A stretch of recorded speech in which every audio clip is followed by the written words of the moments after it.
ఇండియాలో ఉన్న మన పాస్టర్లే చాలా ప్రమాదం. ఎందుకంటే బ్రిటిషర్ల కంటే పాస్టర్లే ప్రమాదం అంటారు. 100% వాళ్ళు సిరి సంపద దోచుకొని పోయారు. ఎందుకంటే 40 కోట్ల మంది జనాభా ఉంది 1947కి. అప్పటికి మన భారతదేశ హిందువుల మెజారిటీ 88-89%, 89% హిందువులు ఉన్నారు. అప్పుడు ముస్లిం ఒక 5-6%, క్రిస్టియానిటీ తక్కువ ఉంది, 3-4% ఉంది, ఇతర మతస్థులు ఇవన్నీ తక్కువ ఉంది. కానీ ఇప్పుడు వాళ్ళ మెజారిటీ ఎంత ఉంది? ఇప్పుడు ప్రపంచంలో ఎక్కువ జనాభా కలిగిన దేశం మన భారతదేశం. ఇప్పుడు ఈ దేశంలో హిందువులు మెజారిటీగా లేరు. ముఖ్యంగా ఆంధ్ర, తెలంగాణ, కేరళ, కర్ణాటక ప్రతి గ్రామం, ప్రతి విలేజ్లో ఒక వీల్ చైర్ మీద ఒకడు ఉంటాడు. టచ్ అనగానే చేశాడు అన్నట్టు ఫ్లెక్సీలన్నీ కూడా వేసి బహిరంగంగా మూఢనమ్మకాలను జనాల్లోకి తీసుకెళ్లి లక్షలాది మందిని మతం మార్చడానికి వీళ్ళు ఎక్కడ పడితే అక్కడ కోట్ల రూపాయలు మోటో మతం మార్చడమే. దానికోసం ఏదైనా చేస్తారు. ఈ దేశాన్ని క్రైస్తవ దేశంగా మార్చాలి. వాళ్ళ హ్యాండ్ ఓవర్ లో 152 కంట్రీస్, క్రిస్టియన్ కంట్రీస్ ఉన్నాయి. ఇండియాని మార్చడం కోసము ప్రయత్నాలు జరుగుతూనే ఉన్నాయి. ఇటు ఇస్లామిక్ కానీ ఇటు క్రిస్టియన్స్ కానీ వీళ్ళ ఎజెండా అదే, మార్చాలని. అవుతుందా? సాధ్యమయ్యే పనైనా అది? నేను చెప్తున్నాను, వీళ్ళు తరతరాలుగా వీళ్ళ తాత ముత్తాతలు తరాలుగా వచ్చినా కూడా ఈ ఇండియాలో ఉన్న హిందుత్వాన్ని చెక్కు చెదరలేరు. ఎందుకంటే వచ్చే జనరేషన్, ఇప్పుడు మన తర్వాత రాబోయే జనరేషన్ ఈ మతాన్ని ఇప్పుడు ఏ విధంగా అయితే వీళ్ళు అసహించుకుంటూ గ్రామాల్లో తరిమి కొడుతున్నారు, ఈ బైబిల్ క్వశ్చన్ చేయడం, ఇన్స్టాగ్రామ్లో ట్రోల్స్ ఇలా ఏ విధంగా అయితే జరుగుతున్నాయో, ఇప్పుడు సెక్యులర్స్ కూడా మేలుకొని అన్ని మతాలు సమానమైన భావన పోయి సెక్యులర్స్ కూడా మేలుకొని ఉన్నారు అంటే అతి త్వరలోనే ఒక 10 to 15 ఇయర్స్లోనే ఈ పాషాండ మతం యొక్క నామరూపాలు దేశం నుంచి పోతుంది. నేను బలంగా నమ్ముతున్నాను. మేము ఇలాగే వర్క్ చేసుకుంటూ పోతే, గ్రామాల్లో విలేజ్లో ఇలాగే వర్క్ చేసుకుంటూ పోతే ఖచ్చితంగా ఈ బ్రిటిష్ వాడు తీసుకొచ్చినటువంటి ఈ క్రైస్తవ మతం యొక్క విష భావజాలం ఏదైతే ఉందో అది ఈ దేశాన్ని నుంచి ఖచ్చితంగా వెళ్తుంది. అది ఈ నెక్స్ట్ యువత ఖచ్చితంగా పని చేస్తారు. ఆ యువత మరింత స్ఫూర్తిగా బలంగా పనిచేయడం కోసం మేము ఇప్పుడు పునాదులు వేస్తాం. ఇప్పుడు పాస్టర్లు పదే ఇతర మతస్థుల మీద వేసే నెపం నింద ఏందనంటే, మా మీద దాడులు చేస్తున్నారు, మమ్మల్ని స్వేచ్ఛగా బైబిల్ దేవుని వాక్యం చెప్పుకొని ఇస్తలేరు, లేదంటే మాకు పూర్తి స్వేచ్ఛని ఇస్తలేరు, ఇట్లా అని చెప్తుంటారు. స్వేచ్ఛ అంటే ఇప్పుడు నేనే ఉన్నా, మా ఇంటికాడకు బైబిల్ తీసుకుని వచ్చారు, మాకు వద్దని చెప్పినా మళ్ళీ తీసుకుని వచ్చారు, వద్దని చెప్పినా మళ్ళీ తీసుకుని వచ్చారు, వద్ద. ఇంకా నేను కొడతా కదా, నాకు రాజ్యాంగంతో నాకే నువ్వెవరు ఎన్నిసార్లు. ఇప్పుడు వాళ్ళందరూ ఎందుకంటే నాకు ఇష్టం లేదు, ఇప్పుడు కూరగాయలు అమ్ముకునేవాడని నాకు ఇష్టం లేదురా అని చెప్పి పదే వస్తే కొట్టాలి కదా. ఇప్పుడు నాకు అవసరం లేదు, కొట్టడం సంగతి పక్కన పెట్టి ఫస్ట్ పోరా ఇక్కడి నుంచి అంటాము, ఒకసారి 2 సార్లు అంటాము. కానీ వీళ్ళకి సిగ్గు శరం మానం అనేది ఏమి ఉండదు వీళ్ళకు. ఇలా ముఠాలు ఇప్పుడు మీరు ఈ కన్వర్జేషన్లో కూడా నాకు తెలిసి 100-120 పైగా ఈ ముఠాలు ఈ 2 తెలుగు రాష్ట్రాలు ఎక్కడో చోట సంచరిస్తూనే ఉంటాయి. ముఖ్యంగా గవర్నమెంట్ హాస్పిటల్కి వెళ్ళండి, ఈ ప్రేరాలు డబ్బులు పట్టుకుని ఒక మోట వేసుకుని ఏం చేస్తారు అక్కడ గవర్నమెంట్ హాస్పిటల్ పాస్టర్లు? అంటే గవర్నమెంట్ హాస్పిటల్లో వీళ్ళు ఏం చేస్తారంటే అక్కడికి వెళ్ళిన తర్వాత ఆ సమయంలో కొంతమంది సెన్సిటివ్గా ప్రెగ్నెన్సీ ఉన్న లేడీస్ వాళ్ళందరూ ఇప్పుడు వెళ్ళేసి ప్రేరాలు చేస్తామా, ప్రార్థన చేస్తాం, తగ్గిపోతుంది చూడు, నాకు దేవుడు ప్రత్యేకంగా ఈ మాటలకు ఇప్పుడు ఎవరికైనా యాదృచ్ఛికంగా తగ్గిపోతుంది. ఆ తగ్గిపోయి వీళ్ళ బైబిల్ ఖాతాలో వీళ్ళ యేసు ఖాతాలో వేసుకొని చర్చికి తీసుకెళ్తారు. అలాంటి వీళ్ళ మాటలు, వీళ్ళ కుయుక్తులు మొత్తం కూడా నా 30 ఏళ్ళ నా జీవితం అన్ని రకాలుగా అవపోసిన పట్టి వచ్చి ఉన్నాను కాబట్టి చెప్తున్నాను. ఇది చాలా అంటే చాలా డేంజరస్ మతం. దయచేసి హిందువులు అన్న వాళ్ళు ఎవరైనా కానీ అతిథి దేవో భవ, మన ఇంటికి వచ్చిన అతిథిని గౌరవంగా మనం చూస్తాం, కడుపున అన్నం పెట్టి పంపిస్తాము, అది మన ప్రతి ఒక్కరు హిందూ రక్తంలోనే ఉంది. కాబట్టి ఇది దయచేసి క్రైస్తవ పాస్టర్ల మీద మాత్రము ఈ అతిథి దేవో భవ అనే సంస్కృతి పక్కన పెట్టండి. వీళ్ళన్నంత వరకు వీళ్ళను మాటలతో ప్రశ్నించండి, తరిమి కొట్టేందు. ఈ విధంగా వీళ్ళకి సిగ్గుశరం ఏమి ఉండదు కాబట్టి వీళ్ళను ఖచ్చితంగా, అంటే అవి కొంచెం యూట్యూబ్ గైడ్లైన్స్కి వ్యతిరేకంగా ఉండని చెప్పట్లేదు, తరిమి కొట్టడం బెస్ట్. మనిషికో మాట, పాస్టర్కో దెబ్బ, గొడ్డుకో దెబ్బ అంటారుగా. నేను చెప్తున్నా, మనిషికో మాట. ఎందుకంటే పాస్టర్ చెప్తే వినడోడు. మీరు చూడండి, ఏ పాస్టర్ అని చెప్పారో మా విధులు కుదరంటే మసలు వస్తూనే ఉంటాడు. ఇప్పుడు ఫర్ ఎగ్జాంపుల్ పూజారులు యొక్క మైండ్ సెట్ ఏంటుందో, పాస్టర్ మైండ్ సెట్ ఏంటుందో ఒక ఎగ్జాంపుల్ మీకు చెప్తాను. ఇప్పుడు మీరు ఉండరు, ఇక్కడ ఒక పూజా కార్యక్రమం ఉంది, పూజారి మీరు పిలిచారు, వస్తాడు, పూజ చేసుకుంటాడు, ఎమ్మటే ఎక్కడి నుంచి వెళ్ళిపోతాడు తన పని.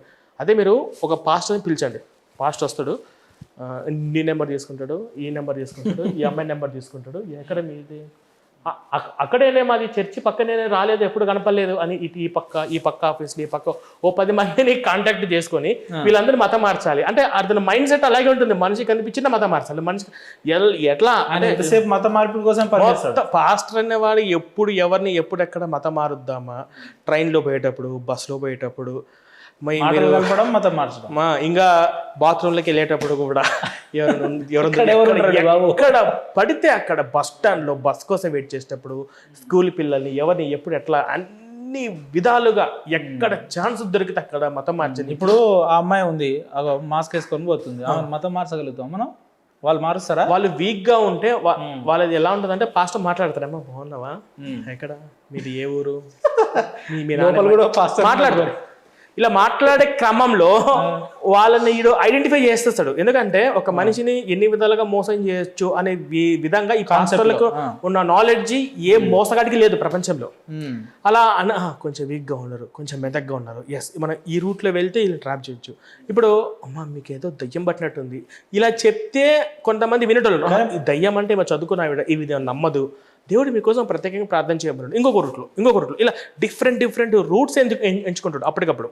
డిఫరెంట్ ప్రవీణ్ గారు, మీరు ఒకటి నమ్మిర్రా? మీరు ఒకటి గమనించండి, ఏ పాస్టర్ అయినా ఇప్పుడు దాదాపు నేను ఒక 20-30 మంది మేజర్ పాస్టర్లను ఇంటర్వ్యూ చేసిన, ఒక పాస్టర్ ఇంకో పాస్టర్ గురించి అడిగితే మంచోడని ఒక్క పాస్టర్ గురించి అనలేదు, మళ్ళీ వాడి దొంగ అని ఈయన అంటాడు, వీడి దొంగ అని ఆయన అంటాడు. ఒక పాస్టర్ నేను ప్రసాదాలు తింటా అని అంటాడు, ఒక పాస్టర్ యేసు విగ్రహాలు తీసుకురండి నేను ఇక్కడ బలగొడతాను ఒక పాస్టర్ అంటాడు, ఒక పాస్టర్ అసలు యేసుకు రూపమే లేదు ఆకారమే లేదు అని అంటాడు, ఒక పాస్టర్ ఏమో లేదు విగ్రహాధారణ చేయొద్దని అంటాడు, ఒక పాస్టర్ ఏమో ప్రసాదాలు తినొద్దు అంటాడు, ఒకరేమో తింటా అంటాడు. అసలు వీళ్ళ దాంట్లోనూ వీళ్ళకి ఒక క్లారిటీ ఉండదు. అంటే అక్కడ పొరపాటు ఎక్కడ వచ్చిందంటే, ఇప్పుడు మీకు నేను గ్లాస్ వాటర్ ఇచ్చి భూపేంద్ర గారు మీరు నీళ్ళు తాగండి అంట, భూపేంద్ర గారు మీరు నీళ్ళు తాగొద్దు అంట. ఏంటి మీరు 2 చెప్తున్నారు ఏంటి, మీరు రెండిట్లో ఏం తీసుకోవాలి? 2 చెప్పింది నేనే. అట్లాగే ఈ బైబుల్ కూడా ఒక చోట విగ్రహార్థం చేయొద్దని, ఒక చోట చెయ్యొచ్చని, ఒక చోట ప్రసాదాలు తినొచ్చని, ఇంకో చోట ప్రసాదాలు తినకూడదు అని, ఇంకో చోట యేసు దేవుడని, ఇంకో చోట యేసు దేవుడు కాదని, ఇలాగా డిఫరెంట్ కాంట్రాక్ట్ విషయాలు 2 విధాలుగా చెప్పడము బైబిల్లోనే ఉన్నది. ఇప్పుడు ఈ 35,000 డినామినేషన్లు ఇలా ఎందుకు ఇలా పాస్టర్లు ఇద్దరు ఒకరికొకరు కొట్లాడుకుంటున్నారంటే, బైబిల్ ఎవరికి ఎప్పుడు ఎక్కడ ఏ వచనం ఏ విధంగా అర్థమవుతుందో చెప్పేదాకా వాడు కూడా తెలియదు. ఎలా తెలియదు వాడికి. ఇప్పుడు ఈ అర్థం, ఇప్పుడు అదే పాస్టరు, ఇప్పుడు కొంతమంది పాస్టర్లు దయ్యాలు వల్లగొట్టడం దాని మీద ఇలాంటి ఈ సమాజంలో లేవు అని చెప్పేసి ఒక పాస్టర్ వీడియో పెట్టాడు. నాకు తెలిసి ఆ పాస్టర్ ఇక్కడికి వచ్చి ఇంటర్వ్యూ ఇచ్చిన అనుకుంటా, వీకేఆర్ విజయ్ కుమార్ అని చెప్పి చెప్పాడు. నేను స్టింగ్ ఆపరేషన్ చేయించాను, పెనుగంజపూర్లో స్టింగ్ ఆపరేషన్ చేపిస్తే ఆ దయ్యాలు వల్లగడ్డ వాడి మీద పాస్టర్ మీద టీవీ నేను స్టింగ్ ఆపరేషన్ చేసి ఒక పెద్ద ఇష్యూ అయింది. అప్పుడు వచ్చి ఉంటాయి మా బైబిల్లో ఉంది, మీరు నమ్మకపోతే నేనేం చేయాలి? వాడే మళ్ళా గతంలో ఇంతకుముందు ఇక్కడ సికింద్రాబాద్లో ఒక పాస్టర్ని వ్యతిరేకించి మళ్ళీ ఆ రోజు పాస్టర్ అట్లా అంటే వాడికి ఆ సందర్భాలను బట్టి మనం వాడిని వెనకేసుకోవాలంతే.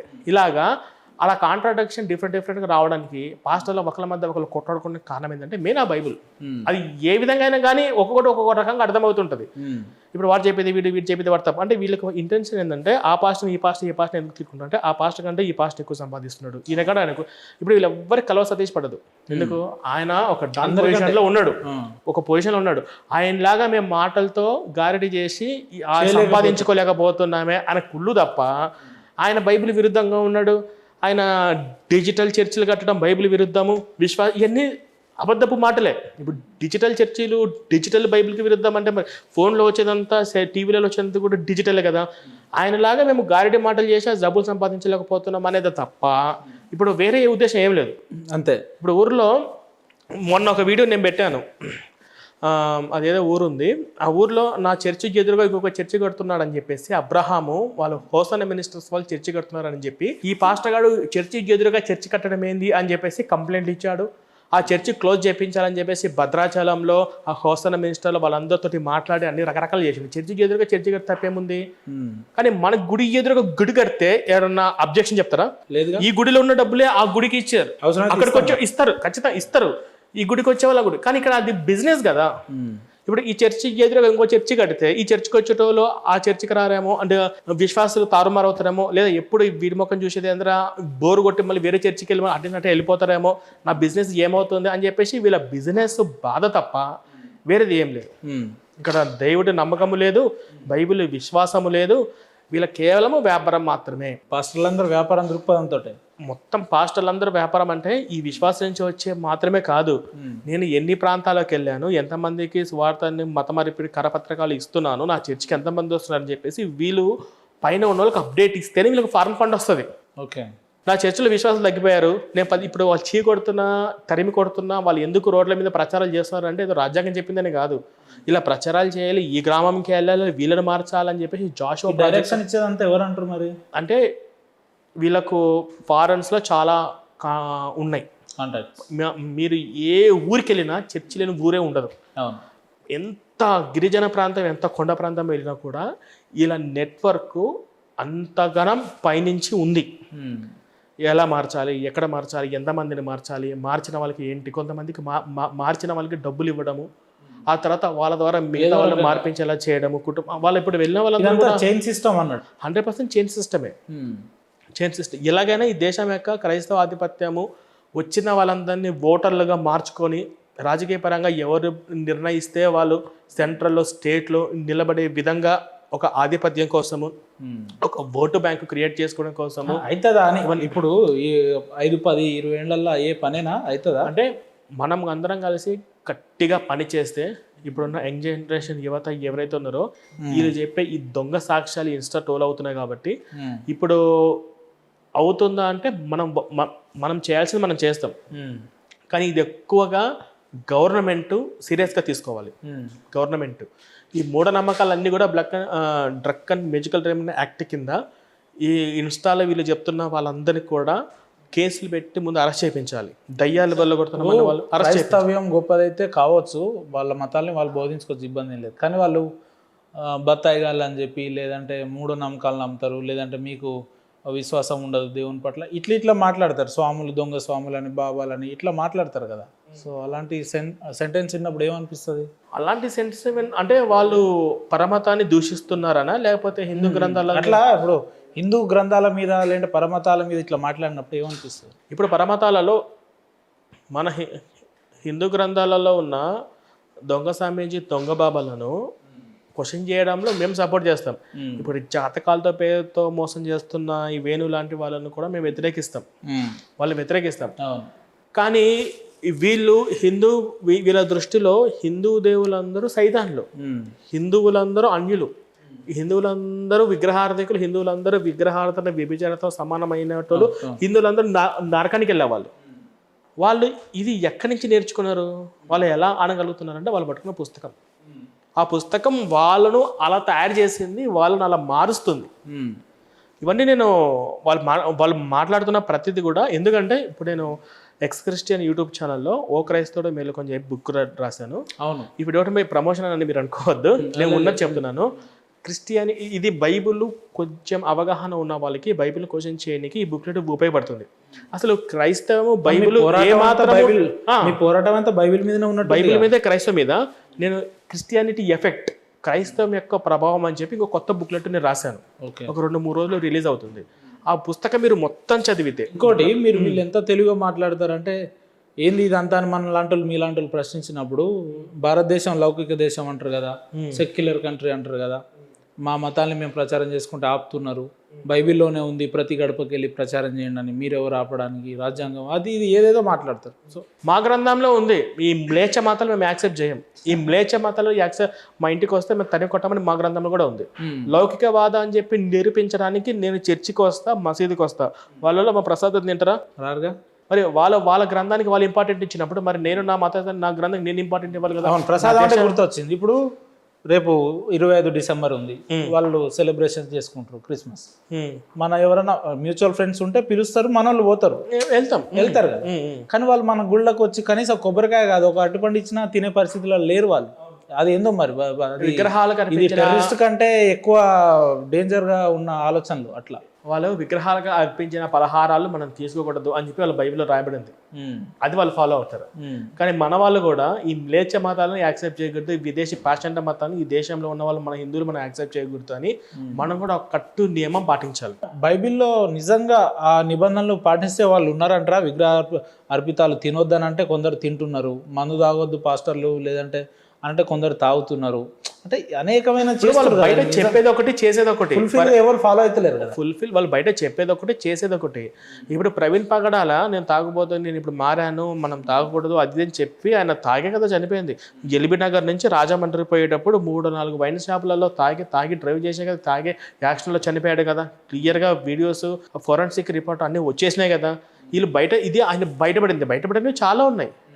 వాళ్ళందరూ కూడా చెప్పేది ఒకటి చేసేది ఒకటి. పాస్టర్ల స్టేట్మెంట్లు అన్నీ మ్యూచువల్గానే సేమ్ ఉంటాయి. ఏముంటాయంటే నేను గతంలో పెద్ద తాగుబోతుని, పెద్ద దొంగని, పెద్ద అమ్మాయిలను ట్రాప్ చేసేటోని, ఇప్పుడు బైబిల్ని నమ్మంగానే నేను మారిపోయినా, పరిశుద్ధుడిని అయిపోయినా, గతంలో నా మీద పోలీస్ స్టేషన్లో వాంటెడ్ లిస్ట్లో నా పేరు ఉండే, నేను క్రిమినల్ని, అది ఇదని చెప్పి లాస్ట్కి వచ్చేసరికి నేను అసలు ఇప్పుడు పరిశుద్ధుడిని అయిపోయినా అంటారు. కరెక్టేనా ఆ స్టేట్మెంట్ వాళ్ళు ఇచ్చేది? అట్లా ఎట్లా? వాళ్ళు అందరూ చెప్తారు, సిగ్గు లేకుండా చెప్తారు అంతే. ఇప్పుడు ఏదో మానేసినట్టు చెప్తారు, ఇప్పుడు అంతకన్నా ఇంకెక్కువ చేస్తుండొచ్చు. ఇప్పుడు ఏదో మానేసినారు. ఇప్పుడు ఏంటండి రాధా మనోహర్ దాస్ గారు లెక్క మాట్లాడుతున్నారు. ఇప్పుడు చర్చిలో ఇప్పుడు ఉన్న ఫేమస్ పాస్టర్లు అందరిలో ఎవరికి సింగిల్ మ్యారేజ్ అయింది చెప్పండి? ఎవరికి అక్రమ సంబంధం లేకుండా ఉన్నాడని చెప్పి చూపించండి. అక్రమ సంబంధాలతో పాస్టర్లు బుక్ అయిన సందర్భాలు ఎన్ని మనం చూస్తున్నాలేమా? వాళ్ళందరూ అలా చెప్పిన వాళ్ళే కదా. చాలా సందర్భాలు ఉన్నాయి. ఇప్పుడు చర్చిలోనే అమ్మాయిల్ని ఇబ్బంది పెట్టిన సన్నివేశాలు మనం చూసినాం, లేదంటే చాలా ఉన్నాయి. పరిశుద్ధాత్మ అని చెప్పేసి అమ్మాయిలు హక్ చేసుకోవడము, టచ్ చేయడము, ఇవన్నీ కూడా మాకు నిన్న కంప్లైంట్ కూడా వచ్చింది. క్రిస్టియన్స్ నుంచి ఒక అతను ఫోన్ చేశాడు. బాధితులు వస్తుంటారా మీ దగ్గరికి? చాలా క్రైస్తవ బాధితులు ఏదన్నా ఇట్లనే పైసలు పరంగానో లేదంటే ఇంకో వస్తుంటారా? నిన్న ఒక అతను కూడా భయపడుతూ క్రిస్టియన్ ఫ్యామిలీనే, అతను బైబిల్ కూడా బాగా చెప్పేవారు. అతను బయటకు వచ్చి నా ఛానల్ ఇంటర్వ్యూ కూడా ఇచ్చారు.